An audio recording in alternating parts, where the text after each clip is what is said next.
വാർത്തയ്ക്ക് ഒരു വാർത്താ പ്രാധാന്യം, ഒരു അമിത വാർത്താ പ്രാധാന്യം ലഭിക്കുന്നുണ്ടെന്നുള്ള സത്യമാണ്. അത് പക്ഷേ ഈ സിനിമാ മേഖലയിൽ നിന്നുള്ളത് കൊണ്ടാവാം.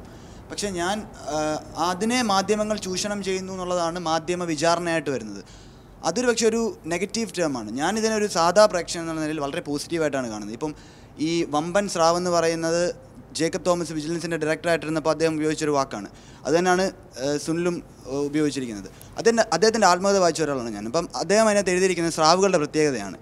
ഏത് സിസ്റ്റത്തെയും വിഴുങ്ങാനുള്ള കഴിവ് സ്രാവുകൾക്കുണ്ട് എന്ന് പറയുന്നത് പോലെ ഇപ്പോൾ ദിലീപ് ആകണമെന്ന് ഒരിക്കലും ഒരു മലയാളിയും ആഗ്രഹിക്കുന്നില്ല. പക്ഷേ ദിലീപ് ആണെങ്കിൽ അദ്ദേഹം ഒരിക്കലും രക്ഷപ്പെടല് എന്ന് ഞാൻ ആഗ്രഹിക്കുന്നുണ്ട്. കാര്യം അത്രയധികം സ്വാധീനമുള്ള ആൾക്കാർ, സ്രാവുകൾ എന്ന് പറയുന്ന ആൾക്കാർ, ഈ സിസ്റ്റത്തെ വിഴുങ്ങാൻ ശേഷിയുള്ളവർ രക്ഷപ്പെട്ടാൽ ഇവിടെയുള്ള സാധാരണക്കാരായ ഉള്ള ആൾക്കാർക്കും സ്ത്രീകൾക്കും അവർക്കൊരു നീതിന്യായ വ്യവസ്ഥയിലുള്ള വിശ്വാസം നഷ്ടപ്പെടും എന്നുള്ള കാര്യത്തിൽ യാതൊരു സംശയവുമില്ല. കാര്യം അധികാരവും പണവും ഉള്ളവൻ എന്തുമാവാം എന്നൊരു അവസ്ഥ വരും. പല കേസിനകത്തും മാധ്യമ വിചാരണ നടത്തി, അല്ലെങ്കിൽ പത്രമാധ്യമത്തിൽ വന്നത് കാരണം ഒരു പോലീസ് ഉദ്യോഗസ്ഥന് ഈ എല്ലാ ചാനലിലും വരുന്ന ഓരോരോ ഇൻഫോർമേഷൻസ് ഒരു ദിവസം കൊണ്ട് 10-100 ദിവസം കൊണ്ട് ചെയ്യാൻ പറ്റുള്ളൂ, കളക്ട് ചെയ്യാൻ പറ്റുള്ളൂ. മാധ്യമം അതിനകത്ത് ക്രൂഷ്യലായത് പ്രത്യേകം പോയി സ്ട്രൈക്ക് ചെയ്യാൻ പറ്റും. വളരെ നല്ല കാര്യമായിട്ടാണ് എനിക്ക് തോന്നുന്നത്. വെസ്റ്റഡ് ഇൻട്രസ്റ്റ് ഉണ്ടെങ്കിൽ നടക്കില്ല. അങ്ങനെയുള്ള പോലീസ് ഉദ്യോഗസ്ഥന്മാർക്ക് ഈ മാധ്യമ വിചാരണ അവർ വിചാരിക്കുന്ന പോലെ അല്ല മാധ്യമ വിചാരണ നടത്തുന്നത്. അവർക്ക് വെസ്റ്റഡ് നമ്മൾ തള്ളിക്കളയും. ജനപ്രതിനിധികളായിട്ടുള്ള സിനിമാക്കാർ അവരുടെ ഇടപെടൽ അപക്വമാണ് എന്നൊരു വിലയിരുത്തൽ പൊതുവെ ഉണ്ടായി. അത് മാധ്യമ വിചാരണയാണോ എന്ന് എനിക്കറിയില്ല. പക്ഷേ എങ്കിലും അതിനകത്ത് അവർ പലപ്പോഴായിട്ട് മാപ്പ് പറയുകയും ചെയ്യും. അതിൻ്റെ പ്രശ്നം എന്താണെന്നറിയോ?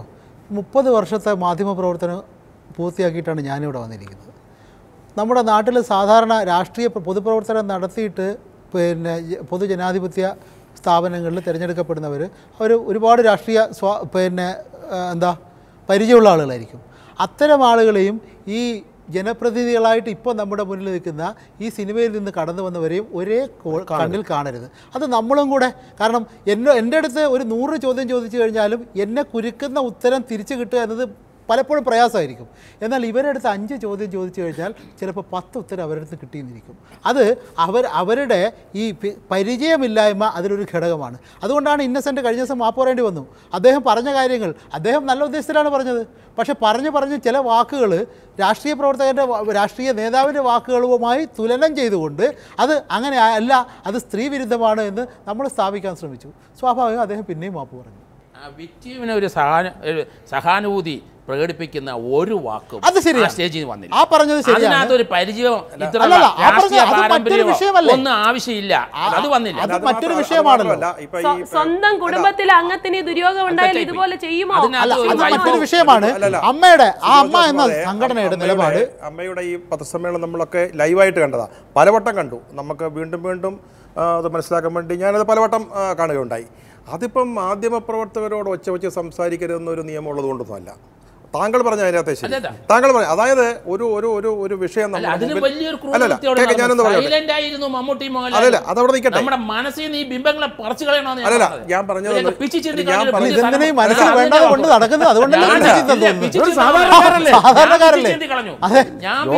സാധാരണക്കാരാണോ? ചില ബിംബങ്ങൾ മനസ്സിൽ കൊണ്ട് നടക്കുന്നുണ്ട്. ഞാൻ കളഞ്ഞു.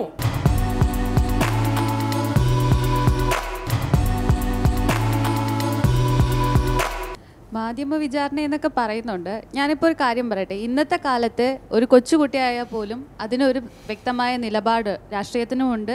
അതുപോലെ തന്നെ ഒരു മാധ്യമങ്ങൾക്ക് അവരുടേതായിട്ടുള്ള രാഷ്ട്രീയമുണ്ട്. പക്ഷേ മാധ്യമങ്ങളിൽ വരുന്ന വാർത്ത അതുപോലെ മനസ്സിലാക്കാനോ അതിപ്പോൾ തെറ്റായിട്ടുള്ള ഒരു വാർത്ത വന്നാലോ അതേപടി വിശ്വസിക്കാൻ സാധാരണക്കാർ ഇന്ന് തയ്യാറല്ല. മലയാള സിനിമ എന്തുകൊണ്ട് മാധ്യമങ്ങൾക്ക് വിചാരണ ചെയ്യപ്പെട്ടുകൂടാ? അല്ലെങ്കിൽ ഇതിൻ്റെ ഉള്ളിൽ നടക്കുന്ന അല്ലെങ്കിൽ ഒരു കാസ്റ്റിംഗ് കോച്ച് പോലത്തുള്ള കാര്യങ്ങൾ എന്തുകൊണ്ട് നമ്മൾക്ക് ചർച്ച ചെയ്യപ്പെട്ടുകൂടാ എന്നുള്ള കാര്യം നമ്മൾ ചിന്തിക്കണം. കാരണം മാധ്യമങ്ങൾക്ക് മലയാള സിനിമയിലേക്കും കടക്കണം, കോടതിക്കുള്ളിലേക്കും കടക്കണം. അതുപോലെ തന്നെ മാധ്യമങ്ങൾ ചർച്ച ചെയ്യേണ്ട പല കാര്യങ്ങളും മാധ്യമങ്ങൾ തുറന്ന് ചോദിക്കുക തന്നെ വേണം. ഇരയാക്കപ്പെട്ടവൾ ആ സ്ത്രീയുടെ അല്ലെങ്കിൽ ആ പ്രമുഖ നടിയുടെ മാനസികാവസ്ഥ നമ്മളെല്ലാവരും നീതിന്യായ വ്യവസ്ഥയിൽ നമ്മൾ റെസ്പെക്റ്റ് ചെയ്യുന്നുണ്ട്, അത് നടപ്പിലാകും എന്ന് കരുതുന്നുണ്ട്. ഞാനും ഒരു സ്ത്രീയാണ്, അല്ലെങ്കിൽ ഇവിടെ കൂടുതൽ എൻ്റെ ഫ്രണ്ട്സുമാണ്. അപ്പോൾ നമ്മൾ പ്രതീക്ഷിക്കുന്നത് ഈ ചെയ്ത ആൾക്കാർക്കൊരു ശിക്ഷ കിട്ടും, അല്ലെങ്കിൽ ആ സിറ്റുവേഷൻ നമുക്കും റിപ്പീറ്റ് ആവും, അങ്ങനെയൊക്കെയാണ്. അതുപോലെ തന്നെ ഇപ്പോൾ മീഡിയയുടെ ധർമ്മമാണ് ചർച്ച ചെയ്യുക എന്നുള്ളത്, അല്ലെങ്കിൽ നമുക്ക് ഇൻഫോർമേഷൻ പറഞ്ഞു തരിക എന്നുള്ളത്. അപ്പം അവർ അതുപോലെ തന്നെ മീഡിയയ്ക്ക് ഇൻവെസ്റ്റിഗേഷൻ എന്ന് പറഞ്ഞൊരു ഫേസ് കൂടിയുണ്ട്.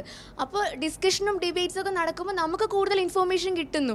അപ്പോൾ അതെങ്ങനെയാണ് അതൊരു വിചാരണ എന്ന് പറഞ്ഞൊരു ഫേസിലോട്ട് എത്തുന്ന അറിയില്ല. അവർ ഫാക്ട്സ് പറയുമ്പം അവർ ഡിസ്കഷൻ നടത്തുമ്പം ശരിയെന്ന് തോന്നുന്ന വസ്തുതകൾ പറയുന്നു എന്നാണ് ഞാൻ കരുതുന്നത്. എന്നെ സംബന്ധിച്ചുള്ള ഒരു സ്ത്രീ എന്ന നിലയിൽ ഇതിൽ രാഷ്ട്രീയമൊന്നുമില്ല. സ്ത്രീകളെ പീഡിപ്പിക്കുന്ന ഒരു കേസിലും ഞാൻ ഒരു കാലത്തും രാഷ്ട്രീയം കാണത്തില്ല. കാരണം കമ്മ്യൂണിസ്റ്റുകാരൻ്റെ വീട്ടിലെ സ്ത്രീക്ക് നേരെ അതിക്രമം ഉണ്ടായാലും BJP-കാരൻ്റെ വീട്ടിലെ സ്ത്രീക്ക് നേരെ അക്രമം ഉണ്ടായാലും കോൺഗ്രസ്സുകാരായ ഞങ്ങൾക്ക് നേരെ അക്രമം ഉണ്ടായാലും അതിൽ ഒറ്റ രാഷ്ട്രീയമേ ഉള്ളൂ. അത് സ്ത്രീകളുടെ രാഷ്ട്രീയ, സ്ത്രീകളുടെ ജീവിക്കാനുള്ള അവകാശം, മാന്യമായി ജീവിക്കാനുള്ള അവകാശത്തിൻ്റെ രാഷ്ട്രീയ. അവിടെ കയറി വേറെ രാഷ്ട്രീയമൊന്നും പറയാൻ എനിക്ക് ജീവിതത്തിൽ ഒരിക്കലും കഴിയില്ല, പറയുകയുമില്ല. മനോജ് മാധ്യമ പ്രവർത്തനത്തെ കുറിച്ച് പറഞ്ഞ നല്ല കാര്യങ്ങൾക്ക് ഞാൻ നന്ദി പറയുന്നു. അദ്ദേഹം വളരെ കൃത്യമായിട്ട് എങ്ങനെയായിരിക്കണം മാധ്യമങ്ങൾ പ്രവർത്തിക്കേണ്ടത്. അദ്ദേഹം എഡിറ്റ് ചെയ്യുന്ന പത്രം അദ്ദേഹം അങ്ങനെയാണോ എഡിറ്റ് ചെയ്യുന്നുള്ളൊരു എൻ്റെ ഒരു സംശയം മാത്രം ബാക്കി. അതിനകത്ത് ഏറ്റവും വലിയ വ്യത്യാസം, നമ്മളെല്ലാം വർക്ക് ചെയ്യുന്നതും മാധ്യമങ്ങളിലും അദ്ദേഹം രാഷ്ട്രീയത്തിലുമാണ്. അദ്ദേഹം പറഞ്ഞു തന്നെ അത് രാഷ്ട്രീയ ദേശാഭിമാനി രാഷ്ട്രീയ ഇടപെടലാണ്. നേരത്തെ പറഞ്ഞല്ലോ അങ്ങനെ ആവണമെന്ന് ഞാൻ പറഞ്ഞു. പക്ഷേ